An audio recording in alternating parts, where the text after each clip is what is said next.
नमस्कार।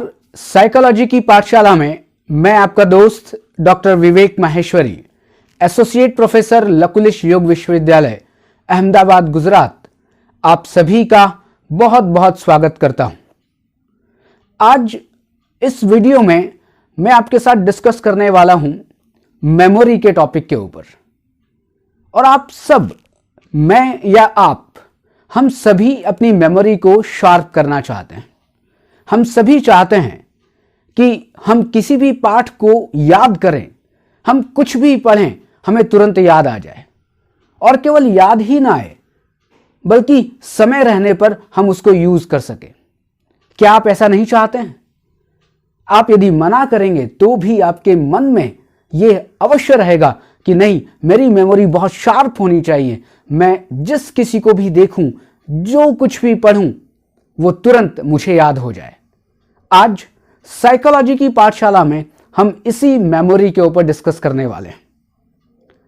अगर हम साधारण अर्थ में बात करें, साधारण अर्थ में मेमोरी को, स्मृति को समझने की कोशिश करें तो इंफॉर्मेशन को अपने ब्रेन में इकट्ठा करना, इंफॉर्मेशन को अपने ब्रेन में या आप कहें मन में सेव रखना, और सेव करने के बाद जब आवश्यकता पड़े, जरूरत पड़े, हमें लगे कि हमें उस इंफॉर्मेशन की जरूरत है, तब हमें यूज करना उसको आना चाहिए।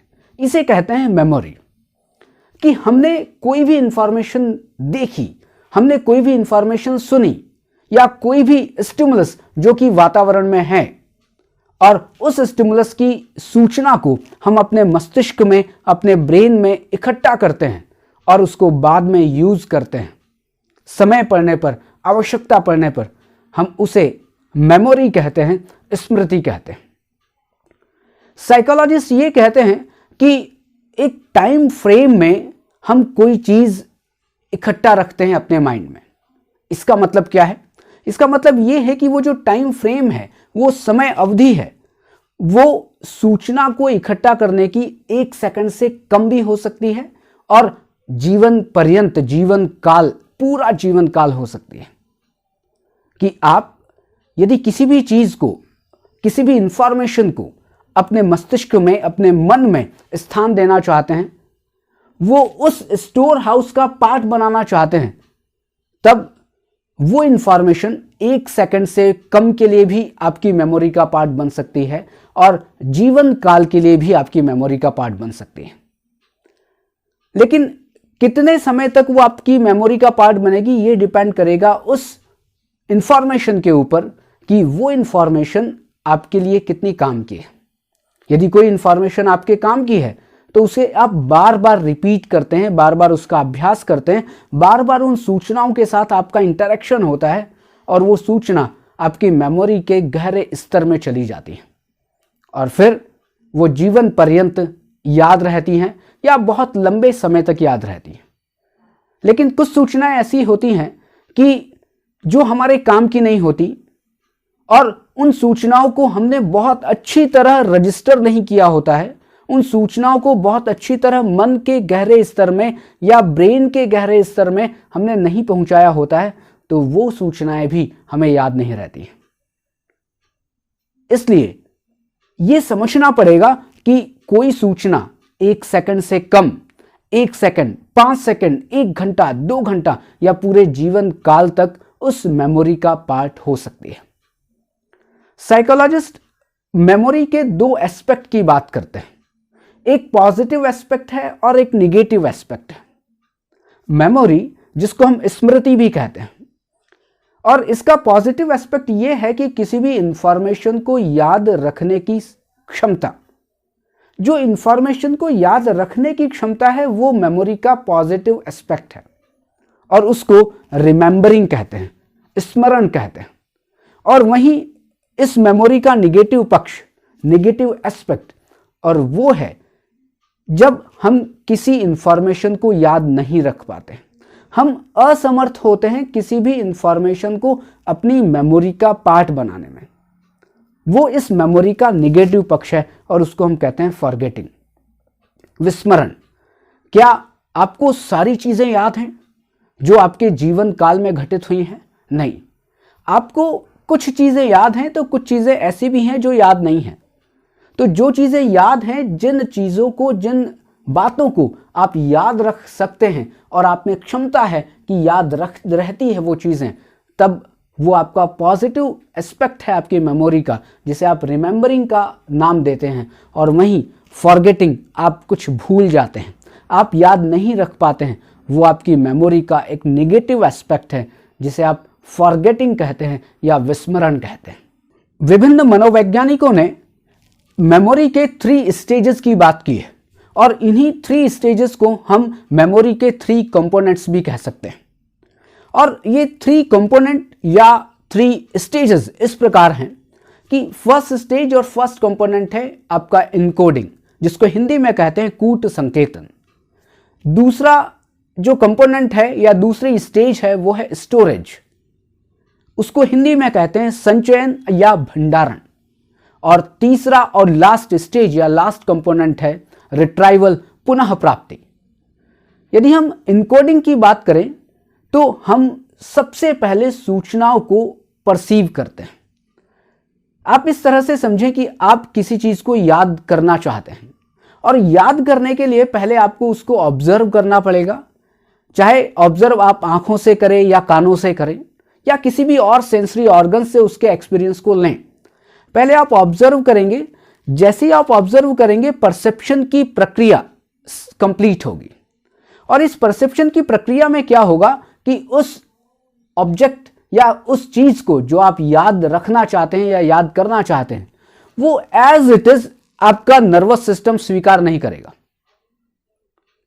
उसको कोड की फॉर्म में नर्वस सिस्टम स्वीकार करेगा, उसको एक निश्चित आकार देने की कोशिश करेगा आपका नर्वस सिस्टम, और उसी को आप अंदर की तरफ मन में बिठाने की कोशिश करेंगे। आप इसे और आसानी से समझ सकते हैं। अभी जिस समय आप मेरा ये वीडियो देख रहे हैं, मैं जो भी आपसे बात कर रहा हूं, क्या वो सूचनाएं एज इट इज आपके ब्रेन में जा रही हैं? नहीं। आप उन सूचनाओं को कुछ कोड की फॉर्म में परिवर्तित कर रहे हैं, कुछ मेमोरी ट्रेसेस की फॉर्म में उसको चेंज कर रहे हैं। आप उसके एक फिक्स्ड आकार को बिल्कुल एज इट इज जो है वैसे ही स्वीकार नहीं कर रहे हैं, बल्कि कोड की फॉर्म में आप स्वीकार कर रहे हैं, और वो कोडिंग आपके ब्रेन में होती है।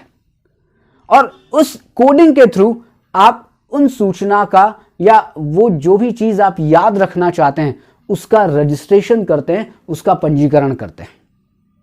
इसी तरह से तो आप याद करते हैं। आप 2 की टेबल ले लें, 5 की टेबल ले लें, या किसी भी साइकोलॉजी के लेसन को ले लें, या ज्योग्राफी, फिजिक्स, केमिस्ट्री के लेसन को ले लें। क्या 10 पेजेस का जो लेसन जो बुक में है, आप 10 पेजेस के लेसन को एज इट इज याद रखते हैं? नहीं। आप उन 10 पेजेस को कुछ कोड की फॉर्म में आप अपने मस्तिष्क में बनाए रखते हैं। तो यह है आपका पंजीकरण या रजिस्ट्रेशन, या इसको हम इनकोडिंग कहते हैं। और फिर इसकी इनकोडिंग के बाद आपका जो सेकंड स्टेज आता है या सेकंड कंपोनेंट आता है, वो है स्टोरेज। कि जब इनकोडिंग अच्छी होगी, इनकोडिंग परिपक्व होगी, इनकोडिंग मैच्योर होगी, और जितनी अच्छी इनकोडिंग होगी उतना ही अच्छा स्टोरेज होगा। क्योंकि इनकोडिंग में क्या होता है, बार बार रिहर्सल होता है। आप उन सूचनाओं को कोड की फॉर्म में, आप अपने मस्तिष्क में, आप अपने मन में, आप दोनों ही तरीके से समझ सकते हैं। आप इसको ब्रेन कहें या मन कहें, लेकिन आप अंदर की तरफ उसको डालने की कोशिश करते हैं कि आपकी मेमोरी का वो पार्ट बन जाए। लेकिन वो कब बनेगा? जब इनकोडिंग अच्छी होगी। और इनकोडिंग अच्छी होगी तब सेकंड स्टेप आता है या सेकंड कंपोनेंट आता है स्टोरेज। और स्टोरेज की क्षमता कितनी होगी वो मैं पहले बता चुका हूं। वो 1 सेकंड से कम के लिए स्टोर हो सकता है या पूरे जीवन काल के लिए स्टोर हो सकता है। लेकिन वो भंडार बन गया है। आपकी लाइफ के जितने भी एक्सपीरियंसेस हैं वो सारे के सारे उस स्टोर हाउस का पार्ट हैं।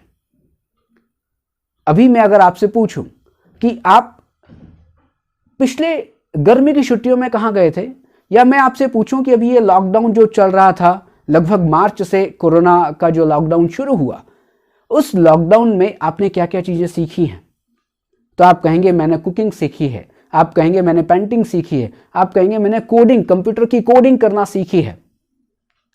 सीखा है का मतलब है कि वो आपके स्टोर हाउस, आपके स्टोरेज का पार्ट बन गया है। और यदि उन सारी चीज़ों की जो आपने सीखी है चीज़ें, उनकी इनकोडिंग अच्छी हुई है, वो अच्छी तरह आपके नर्वस सिस्टम के द्वारा एक्सेप्ट की गई हैं, स्वीकार की गई हैं, तो तब उसकी स्टोरेज बहुत अच्छी होगी। और यदि उन सूचनाओं को आप यूज ही ना करें, आपने स्टोर हाउस का पार्ट तो उसको बना लिया है, लेकिन आप उसको यूज ना करें, वो सूचनाएं, वो इंफॉर्मेशंस आपके किसी भी काम ना आए, तो क्या वो सूचनाएं ज्यादा समय तक आपके मस्तिष्क में या आपके मन में रहेंगी क्या? नहीं। इसलिए मेमोरी का थर्ड कंपोनेंट या थर्ड स्टेज पर हम आते हैं, और वो थर्ड स्टेज है रिट्राइवल। रिट्राइवल का मतलब है पुनः प्राप्ति, कि आपने जिन सूचनाओं को उस मेमोरी का पार्ट बनाया था, उस स्टोर हाउस का पार्ट बनाया था, जरूरत पड़ने पर, आवश्यकता पड़ने पर आप उन सूचनाओं को वापस ढूंढ सकें। कहां पर ढूंढना है? बाहर नहीं ढूंढना है। उन सूचनाओं को आपके स्टोर हाउस में आप ढूंढ सकें कि यस, वो सूचना ये है। आपको एहसास तो होगा, आपको कहीं ना कहीं अनुभव तो होगा कि आप कैसे सूचनाओं को खोजते हैं अपने मन में। आपसे कोई भी इंसिडेंट के बारे में पूछा जाए तो प्रेजेंट मोमेंट पर, उस कॉन्शियस लेवल पर वो इंसिडेंट नहीं याद आता है, लेकिन आपसे जैसे ही पूछा जाता है, तुरंत इमीडिएट एक ऐसी प्रोसेस होती है कि वो इंफॉर्मेशन आपके स्टोर हाउस में ढूंढी जाती है। और जब आप उस इंफॉर्मेशन को स्टोर हाउस में ढूंढते हैं, तब वो रिमेंबरिंग होती है, तब आप उसको रिकॉल करते हैं, और रिकॉल करके उसको यूज करते हैं, और इसे कहते हैं रिट्राइवल। लेकिन यदि रिट्राइवल नहीं होगा, आप उसको रिकॉल नहीं करेंगे, तो वो सूचनाएं, वो इंफॉर्मेशन वीक होती जाएंगी, और एक समय ऐसा आएगा कि उनकी फॉरगेटिंग हो जाएगी, जो कि मेमोरी का निगेटिव पक्ष है। लेकिन इन तीनों में सबसे इंपॉर्टेंट बात यह है कि इनकोडिंग कितनी अच्छी है। इनकोडिंग जितनी अच्छी होगी, कोड के फॉर्म में आपने जितना अच्छी तरह सूचनाओं को आपने स्टोर हाउस में ढकेला होगा, आपने स्टोर हाउस में डाला होगा, तब तो वो रिकॉल की जा सकेंगी।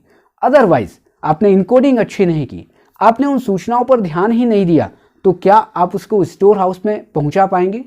और यदि आप उसको स्टोर हाउस में भी नहीं पहुंचा पाए, तो क्या आप उसको रिट्राइव कर पाएंगे? आप उसको रिकॉल कर पाएंगे? इसलिए जरूरी है कि ये तीनों ही स्टेजेस एक दूसरे से कहीं ना कहीं कनेक्टिविटी बनाए रखती है, कि पहले इनकोडिंग होगी, बाद में स्टोरेज होगा, और स्टोरेज होने के बाद कहीं ना कहीं रिट्राइवल की प्रोसेस होगी। यदि रिट्राइवल नहीं हुआ तो धीरे धीरे वो सारी की सारी सूचनाएं वीक होती जाएंगी, और बाद में आप उसको भूल जाएंगे।